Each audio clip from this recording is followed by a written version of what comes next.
हमको लगता है कि हम मंदिर गए, हमको लगता है कि हम देवादिदेव महादेव के देवालय में गए हैं, भगवान शंकर के शिवालय में गए हैं, भगवान के मंदिर पहुँचे हैं, भगवान की चौखट पर पहुँचे हैं, भगवान के दरवाजे पर पहुँचे हैं। पर सही मायने में देखा जाए तो हम भगवान शंकर के मंदिर नहीं गए, हम शिव जी के शिवालय में नहीं गए, हम भगवान शंकर के देवालय में नहीं गए।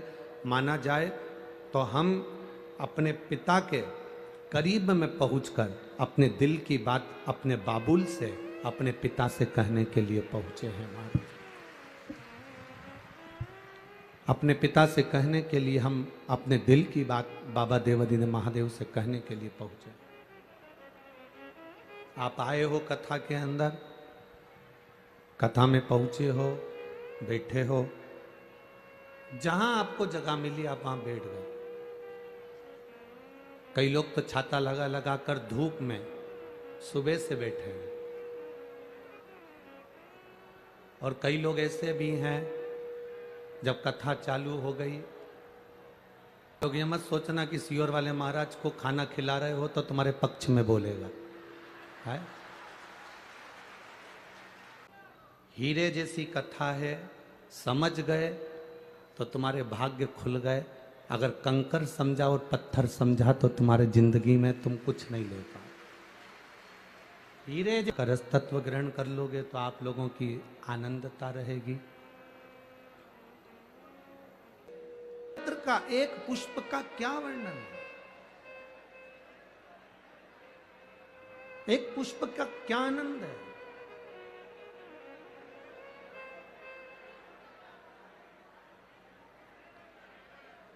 एक पुष्प का क्या रस तत्व है, ये शिव महापुराण की कथा वर्णन करती है।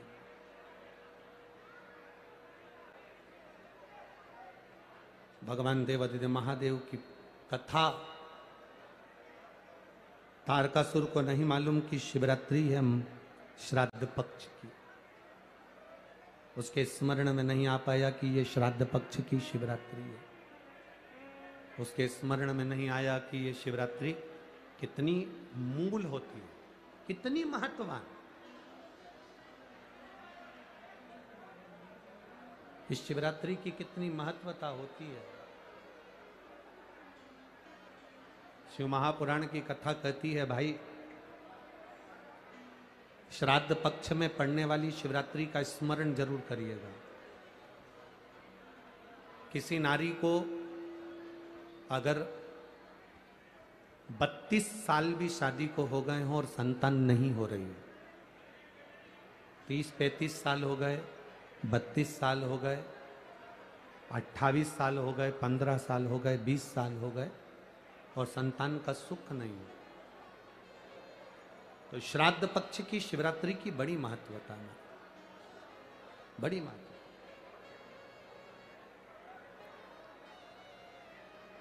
तो शिवरात्रि का बड़ा महत्व है।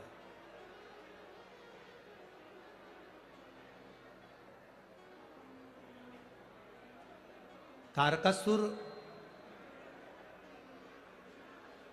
जान नहीं पाए कि आज श्राद्ध पक्ष की शिवरात्रि है। केवल एक श्वेत पुष्प, केवल एक सफेद फूल तारकासुर ने लेकर आए और बाबा देवादिदेव महादेव का जो स्वरूप था, भगवान शंकर का जो स्वरूप था, उस स्वरूप पर देवादिदेव महादेव ने शिव जी के चरणों में एक पुष्प समर्पित कर दिया। एक सफेद पुष्प, एक श्वेत पुष्प देवादिदेव महादेव को समर्पित कर, भगवान शंकर को समर्पित किया।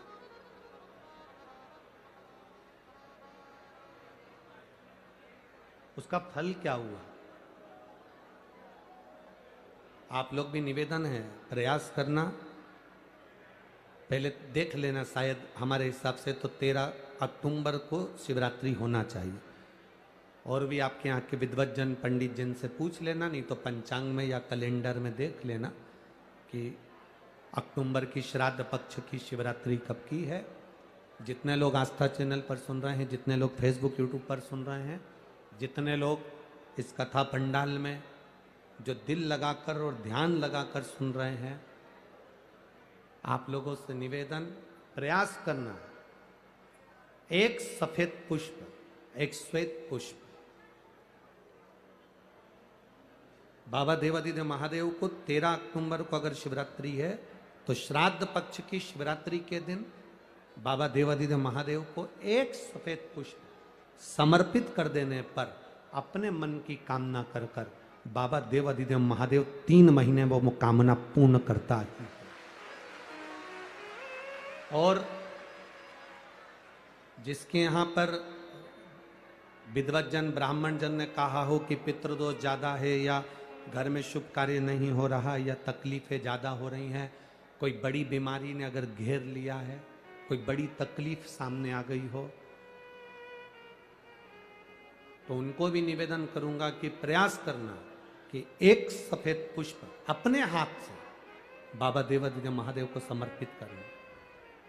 उसके बाद तुम्हें जो बड़ी बीमारी है उसकी जब शिवरात्रि पर आप समर्पित कर दो, 1 महीना पूर्ण हो जाए, अगले महीने की शिवरात्रि आए, श्राद्ध पक्ष की शिवरात्रि जाएगी अक्टूबर की, फिर अगले महीने की जब शिवरात्रि आए तो उसके पहले आपकी जो बीमारी है उसकी एक बार जांच कराना, बाबा देवादिदेव महादेव उस बीमारी को समाप्त जरूर करें।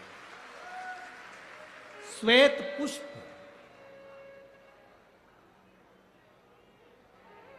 भगवान शंकर का जो श्राद्ध पक्ष का जो शिवरात्रि है उस पर जो श्वेत पुष्प की परिभाषा, उसको हमें जानना, उस परिभाषा।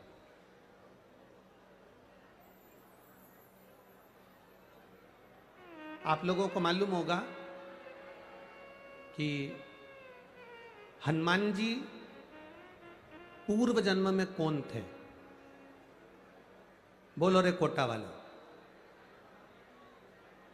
हनुमान जी का जो अवतार हुआ राम अवतार के समय पर, त्रेता में जो मेरे राम जी का जो सुंदर अवतार हुआ, तो राम जी के साथ में जो हनुमान जी प्रकट हुए, ये हनुमान जी को पूर्व जन्म में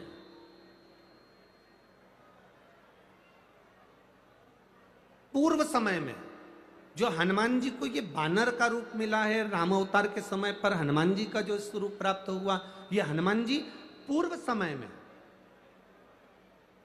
किस रूप के अंतर्गत हनुमान जी को ये रूप दिया गया, ये किसका अवतार है, ये किसका स्वरूप है, ये किसका अंश अवतार है? कई लोग कह देते हैं ये शंकर भगवान के अंश स्वरूप हैं, शंकर सुवन केसरी नंदन। पर शिव महापुराण जिसने दिल से सुनी हो, जिसने पढ़ी हो, जिसने स्मरण किया हो, तो हनुमान जी का जो पूर्व का जो भाव है वो विषकपि अवतार, जो भगवान शंकर और भगवान विष्णु ने एक अवतार लिया था जिसका नाम था विषकपि अवतार। कौन सा अवतार है? विषकपि अवतार, जिसको लोग वृषकपि अवतार भी कहते हैं। कोई उसको विषकपि कहता है, कोई उसको वृषकपि अवतार कहता है। जब भगवान शिव जी ने और भगवान नारायण ने दोनों ने मिलकर इस सुंदर रूप को धारण करा था, कपि का मुख धारण करा था और एक असुर का संहार किया, जिसको वृषकपि भी कहा गया, जिसको विषकपि भी कहा गया। उस वृषकपि अवतार का रूप श्री हनुमंत लाल जी को त्रेता में प्रदान किया गया। श्री हनुमंत लाल, उसका चरित्र भी आगे आएगा कथा में, अपन उसको सुनेंगे कि श्राद्ध पक्ष में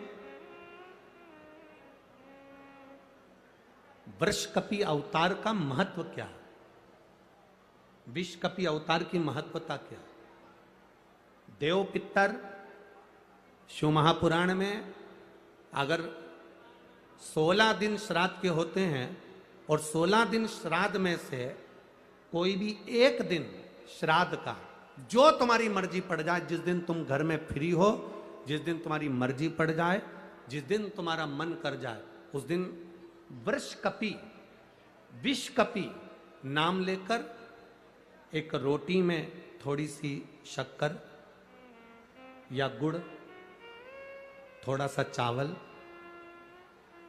थोड़ा सा अगर चावल नहीं हो तो खीर बन जाए तो ज्यादा अच्छी है, रोटी के अंदर रखकर वर्षकपी या विषकपी, भगवान शंकर का एक अवतार है नारायण के साथ में, भगवान शिव और भगवान शंकर का और नारायण का एक अवतार मिलकर हुआ था।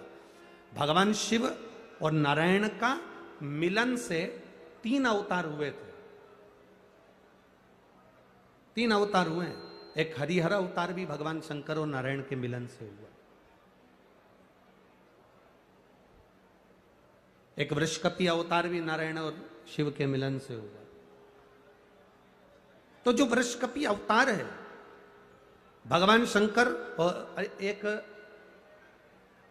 भगवान नारायण और भगवान शंकर के मिलन से शरंभेश्वर अवतार भगवान शंकर का और नारायण का मिलकर हुआ है, शरंभेश्वर। ये 3 अवतार नारायण और शिव जी मिलकर बने हैं। 3 अवतार भगवान शंकर ने नारायण के साथ मिलकर लिया, शरीर एक बनाया, दोनों मिल गए, एक शरीर बनाकर जगत का कल्याण करा। रोटी हो तो रोटी, पूड़ी हो तो पूड़ी, पराठा हो तो पराठा, जो तुम बनाए हो उसमें थोड़ा सा मात्रा दूध चावल की या खीर की, थोड़ी सी मात्रा गुड़ की, और वृषकपी या विषकपी अवतार का नाम लेकर अपने दरवाजे के बाहर खड़े होकर जो गौ माता को श्राद्ध पक्ष में किसी भी दिन ये भोजन वृषकपी का नाम लेकर दे देते हैं, उसके घर में कभी संपदा की कमी नहीं आती, धन की कमी नहीं आती। श्राद्ध पक्ष का ये स्वरूप है विषकपी अवतार। एक बार सब बोलेंगे, बोल विषकपी भगवान की। अब नाम आप लोग ले जिससे आप लोगों को याद हो जाए, बोलिए विषकपी भगवान की। आप विषकपी बोल सकते हो, वृषकपी भी बोल सकते हो, वृषकपी भी बोल सकते हो और विषकपी भी बोल सकते हो, दोनों नाम में से कुछ भी। हाँ, अगर आप नेट पर सर्च करोगे या आजकल लोग क्या है, कथा सुनने के बाद नेट पर जल्दी सर्च करते हैं, तो गूगल आदि पर सर्च करोगे तो विषकपी भी आ सकता है, वृषकपी भी आ सकता है।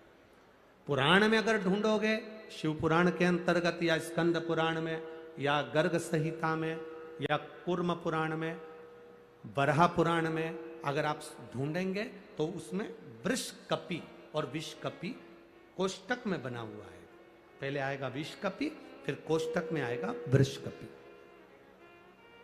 उस अवतार का स्मरण। फिर से नाम बोलो, क्या नाम बोलना है? विषकपी। या तो विषकपी बोल लें या वृषकपी।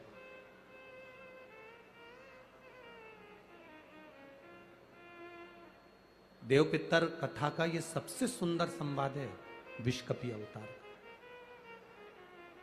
भगवान अब तारकासुर ने विचार करा कि मेरे पिता बजरंगासुर का गति कैसे हो, तो वो एक पुष्प, सफेद पुष्प को तोड़कर, उसको नहीं भान कि आज शिवरात्रि, उसको भान ही नहीं है, उसके स्मरण में नहीं है कि आज शिवरात्रि।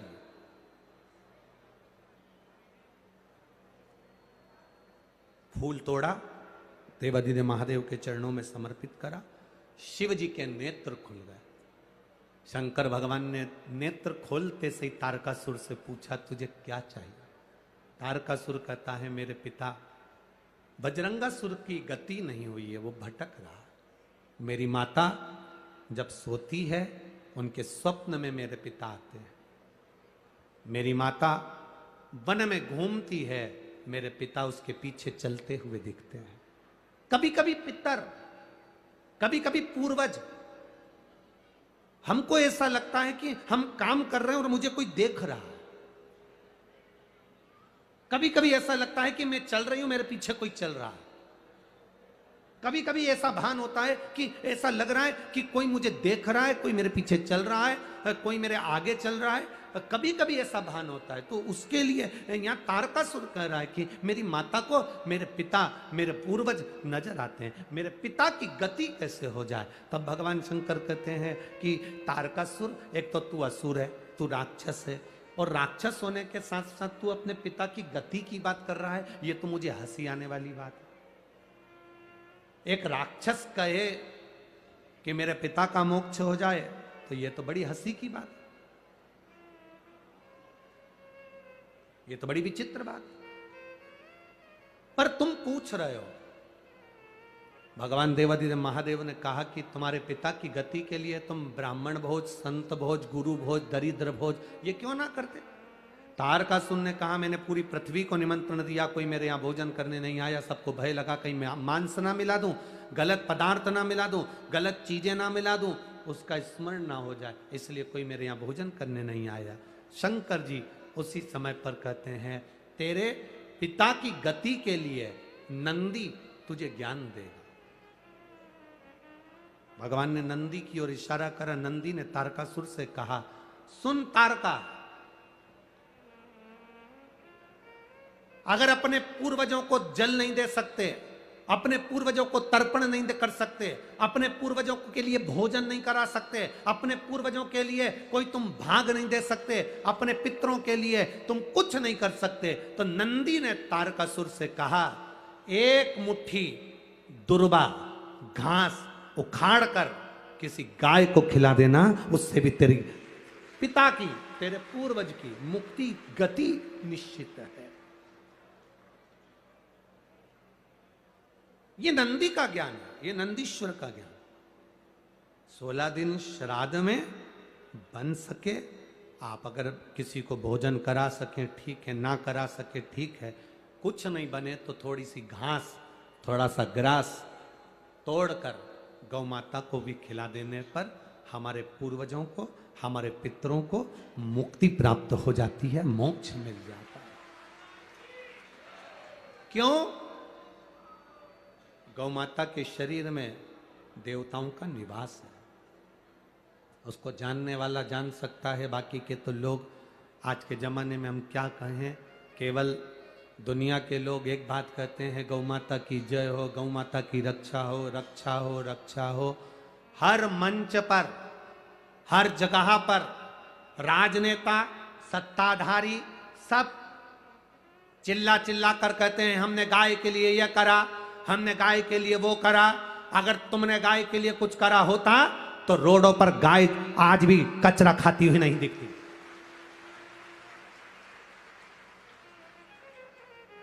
आज भी रोड पर गाय कचरा खाते हुए नहीं दिखती। अगर गौ माता की रक्षा के लिए, गौ माता के लिए कुछ किया होता तो यह सामने नजर आता।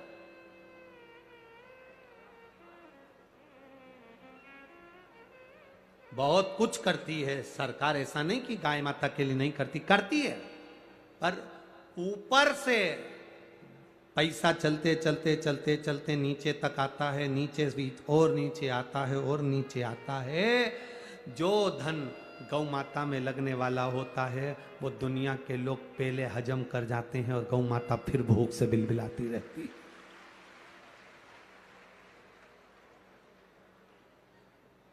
फिर भूख से बिलबिलाती रहती है।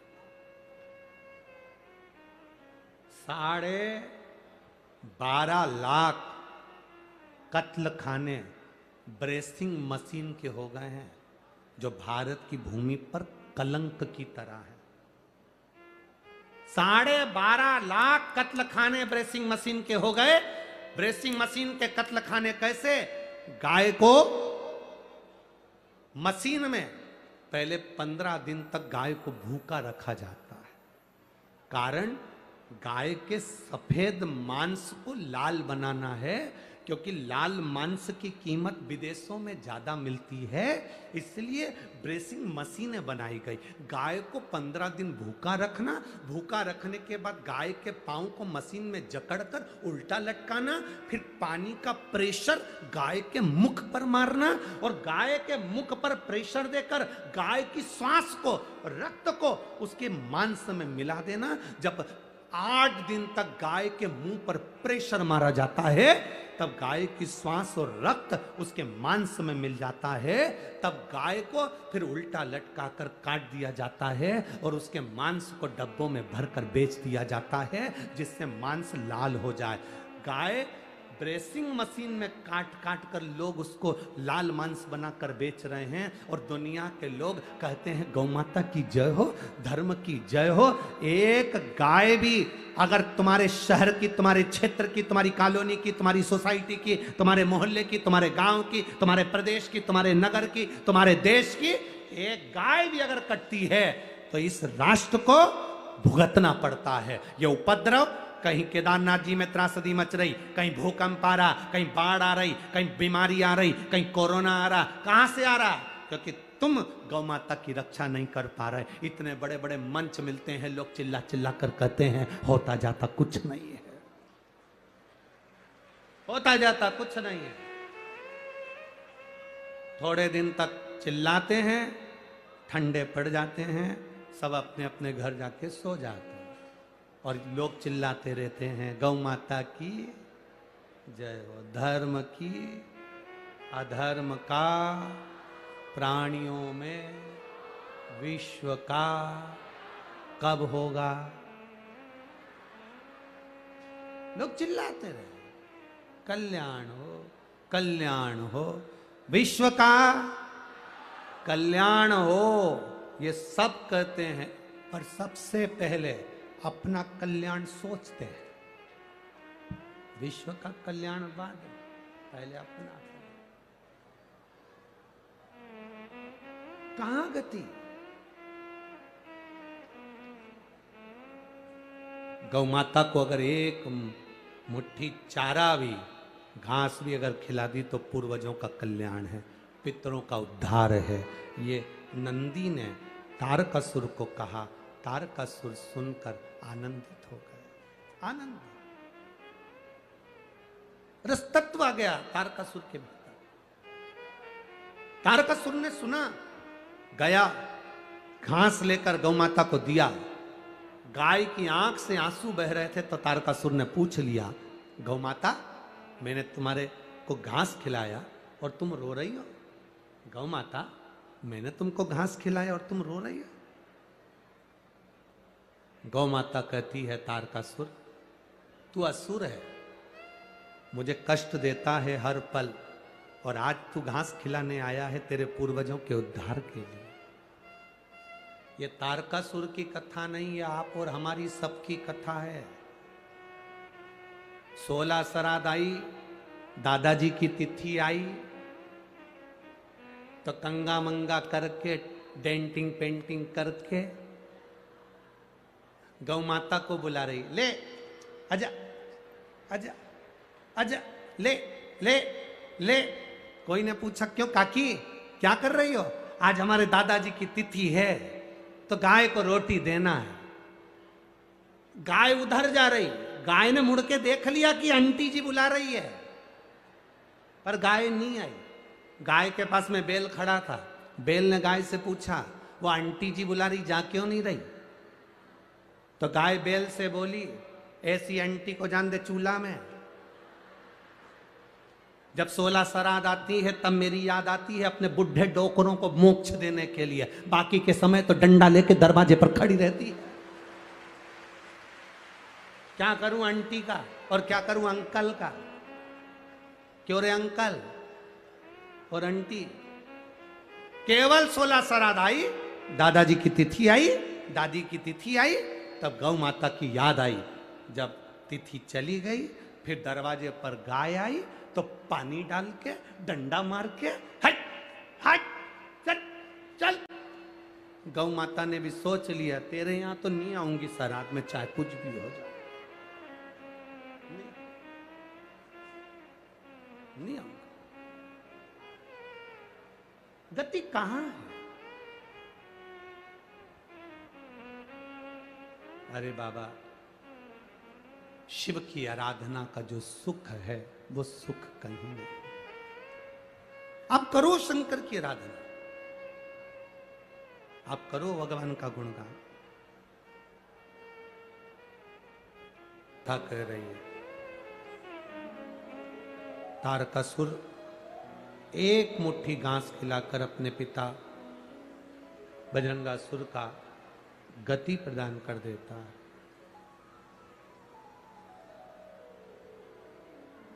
ऐसा कोई व्रत नहीं है दुनिया में जिसका फल देवादिदेव महादेव नहीं देते। ब्रह्मा जी और भगवान विष्णु ने मिलकर एक पर्वत को घुमाया और उस पर्वत को घुमाकर शिवलिंग की उत्पत्ति हुई। एक शिवलिंग प्रकट हो गया।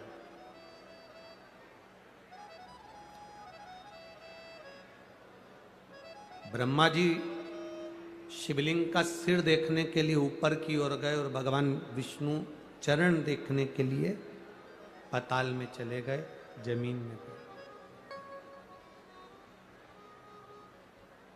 कभी जिंदगी में सबकी परीक्षा लो, पर महादेव की कभी परीक्षा मत लो।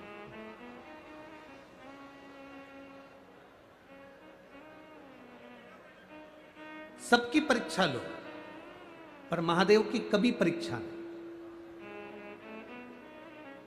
महादेव की परीक्षा लेने से अच्छा है कि हम महादेव की प्रतीक्षा करें। परीक्षा में जो सुख नहीं है, शंकर भगवान की प्रतीक्षा में वो सुख है। भगवान की अविरल भक्ति का गुणगान। क्या मिलेगा वो जान सकता है। वो क्या देगा आपको वो जाने। मंथन किया, शिव को जानने के लिए, नारायण चरण ढूंढने के लिए नीचे की ओर गए और ब्रह्मा जी ऊपर की ओर गए। ब्रह्मा जी को सिर नहीं मिला, नारायण को चरण नहीं मिला। भगवान शंकर की कभी परीक्षा मत लो, शिव जी की प्रतीक्षा करो। एक पत्र में छोड़ दो। हम अपनी भक्ति कैसे छोड़ दें। शिव कथा कर रहे हैं, चरण नहीं मिले। नारायण ने सत्य कह दिया कि मुझे चरण नहीं मिले, तो भगवान विष्णु का नाम सत्य नारायण हो गया। ब्रह्मा जी झूठ बोल दिए, केतकी का फूल झूठ बोल दिया, गौ माता ने झूठ बोल दिया, श्राप लगा, ब्रह्मा जी का सिर कटा, कर्मनाशा नदी प्रकट हो। आगे सृष्टि खंड बढ़ा। दक्ष प्रजापति के यहां सती माता का जन्म हुआ और वो सती मैया जो शिव की आराधना में लीन रहती थी, भगवान शंकर की भक्ति में डूबी रहती थी। बाबा देवादिदेव महादेव विवाह के बाद में उनको कुंभज ऋषि के यहाँ कथा सुनाने के लिए ले गए। अगस्त बाबा के यहाँ कथा सुनने के लिए गई, अगस्त ऋषि के यहाँ कथा सुनने के लिए गई और बाबा देवादिदेव महादेव के यहाँ कथा जब श्रवण करने के लिए गई, शिव कथा कहती है, शिव महापुराण के यहाँ के मन में भाव आया कि मेरे पति शादी होने के बाद दुनिया के पति घुमाने के लिए लेकर जाते हैं, पर मेरे पति शादी होने के बाद मुझे कथा सुनाने के लिए लेकर आए हैं। इससे तो ये शरीर जलकर भस्म हो जाए तो अच्छा। और वही हुआ, सती माता का शरीर जलकर भस्म। क्रोध की अग्नि में सती माता जल गई और उनका शरीर भस्म हुआ। कथा सुनते सुनते हम जो दिल से मांगते हैं, हम जो दिल से कहते हैं, बाबा सुनता है। कर सोच लिया था कि मेरा शरीर जलकर भस्म हो जाए, तो उनका शरीर जलकर भस्म हुआ। शिवजी ने कथा में बैठकर सोचा था कि मुझे राम का दर्शन हो जाए, राम का दर्शन हो गया। ये कल्प वृक्ष है शिव महापुराण की कथा, जो बैठकर मांगते हो कथा के पंडाल में, वो तुम्हारी झोली में प्राप्त होता ही है, ये पक्का। जो तुम मांगोगे वो तुम्हें मिलेगा, ये निश्चित है। कल्प वृक्ष है शिव पुराण, कल्प वृक्ष मिले तुम।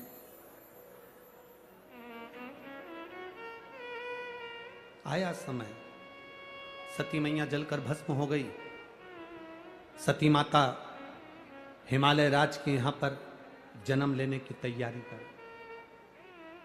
पितृलोक में जो पितृ निवास करते हैं उनकी 3 बेटी हैं, मैना, धन्या, कला। पितरों की 3 बेटी हैं, मैना, धन्या और कला।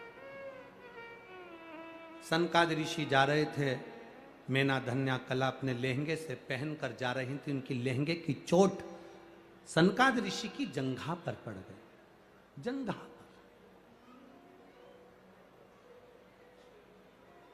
जब बेटा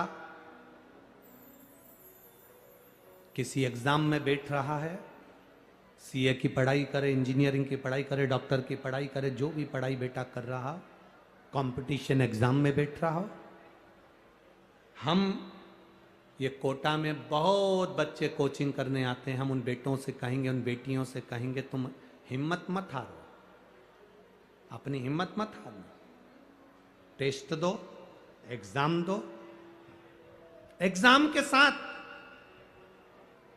पढ़ाई के साथ देवाधिदेव महादेव पर भरोसा रखो, विश्वास पक्का रखो। दुनिया में ऐसा कोई काम नहीं जो तुम नहीं कर सकते, ऐसा कोई काम नहीं जो तुम नहीं कर सकते। जरा सा टेंशन आया, डिप्रेशन आया और अपने प्राणों को त्याग दिया, मां बाप के बारे में सोचा ही नहीं, ये श्रेष्ठता नहीं है। हिम्मत मत हारो। मेरा माताओं से निवेदन है, तुम्हारा बेटा कहीं पर भी पढ़ाई कर रहा हो, कहीं पर भी विद्या अध्ययन कर रहा हो, कहीं पर भी वो कंपटीशन एग्जाम में बैठ रहा हो, किसी भी जगह पर कंपटीशन एग्जाम में वो बैठे, मेरा माताओं से निवेदन है, श्राद्ध पक्ष में 3 सफेद फूल, 3 चावल के दाने, 3 सफेद फूल, 3 चावल के दाने एक कटोरी में अपने दरवाजे के नजदीक में अंदर की ओर उसको रखो। किसी भी दिन जब तुम्हारा मन पड़ जाए, श्राद्ध पक्ष में करने के लायक है। बस तुम्हारा बेटा कंपटीशन एग्जाम में बैठ रहा हो, परीक्षा दे रहा हो, नौकरी के लिए अप्लाई कर रहा हो, या उसको कोई कुछ पाने की ललकता है और वो नहीं कर पा रहा है, या दुकान व्यापार व्यवसाय के लिए कार्य कर रहा है पर उसका नहीं जम पा रहा, कोई लोन लेने के लिए अप्लाई कर रहा है, नहीं जम पा रहा, तो 3 सफेद पुष्प और 3 चावल के दाने। पितरों की 3 बेटियां, मैना, धन्या और कला। नाम बोलिए फिर से, मैना, धन्या और कला। पितरों की 3 बेटियां, इन तीनों बेटियों का नाम लेकर दरवाजे के पास में कटोरी को रखकर, जो बेटा जो बेटी जो कंपटीशन एग्जाम में बैठ रहे हैं या कुछ ना कुछ करने की उनकी ललकता है, उस बेटा बेटी का नाम स्मरण गोत्र बोलकर उसी चावल और पुष्प को बाबा देवाधिदेव महादेव के मंदिर में भगवान श्री नंदीश्वर को स्पर्श कराकर शिव जी की अशोक सुंदरी वाली जगह, अशोक सुंदरी की जगह मालूम है ना सबको, अशोक सुंदरी का स्थान, अशोक सुंदरी वाली जगह पर उसको समर्पित कर दो। 3 महीने के अंदर बाबा देवाधिदेव महादेव उसकी नैया पार जरूर करेगा, निश्चित। पर इसके साथ में उसकी मेहनत, उसकी लगन, उसका भरोसा, उसकी दृढ़ता, उसकी पढ़ाई पक्की होना चाहिए, उसका कर्म पक्का होना चाहिए, उसकी मेहनत पक्की होना चाहिए। कितने पुष्प, कितने चावल, नाम बोलिए, जम के बोलो जरा, इधर वाले भी और इधर वाले भी सब बोलो, मैना, धन्या और कला। ये 3 बेटी पितरों की 3 लड़कियां हैं जो पितृलोक में निवास करती हैं। इनके नाम स्मरण कर कर समर्पित करना पड़ा। समय आया, तीनों देवियों को श्रापिता लगी तो वो भूमि पर आई और उनकी गोद में, मैना की गोद में माता पार्वती जी का जन्म हुआ। माता पार्वती जब बड़ी हुई, भगवान शिव के प्रति उनकी लगन हुई और शंकर भगवान के साथ में माता पार्वती जी का मंगल विवाह हो रहा है। जोरदार ताली बजाकर शिव पार्वती के मंगल विवाह का स्मरण करें। कथा देव पितर शिव महापुराण की कथा